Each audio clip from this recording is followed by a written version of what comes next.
What is a language register? Language register is the level of formality with which you speak. There are 5 language registers or styles. Deciding which language is appropriate depends on your audience, topic, and situation. It is important to remember that different situations and people call for different registers.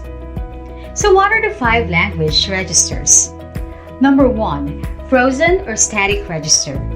These are specific written or oral acts that never or rarely change, hence the name frozen or static. Because they don't change, they sometimes include old grammar or vocabulary. They are cultural, usually related to the religions, laws, or customs of the community. They are usually unidirectional, meaning they don't involve back and forth communication. This type of language is often learned and repeated by rote memory. Some examples include biblical verses, prayers, national anthems, religious books, laws, famous speeches, and the Bill of Rights. Number 2, formal register. This language is used in formal settings and is one way in nature. It is impersonal and often follows a prescripted format. The speaker uses complete sentences, avoids slang, and may use technical or academic vocabulary. It is likely that the speaker will use fewer contractions but opt instead for complete words. For example, they use have not instead of haven't. This is the register used for most academic and scientific publishing. Examples of formal register includes business presentations, research paper, essays in schools, interviews, TED Talks, and announcements. Number 3, consultative register. It is a two-way communication used in a conversation. People use this register often in conversation when they're speaking with someone who has specialist knowledge or who is offering advice. In other words, this is the register we use when consulting an expert such as a doctor. The language used is more precise and the tone is often respectful. Examples are teachers with students, lawyers talking to a client, doctor to a patient, superior to subordinate, and many others. Number 4, casual register. This is informal language used by peers and friends. Slang, vulgarities, and colloquialisms are normal. It's probably the one you think of when you consider how you talk with other people, often in a group setting.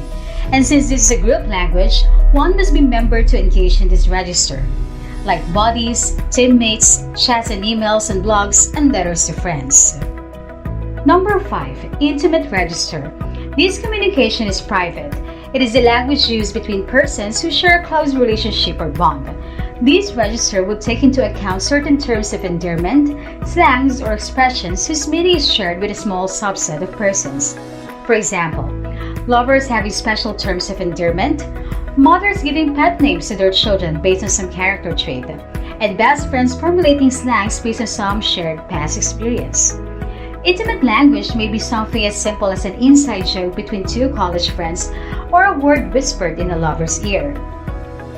As a rule, one can usually transition from one language register to an adjacent one without encountering repercussions. However, skipping one or more levels is usually considered inappropriate and even offensive.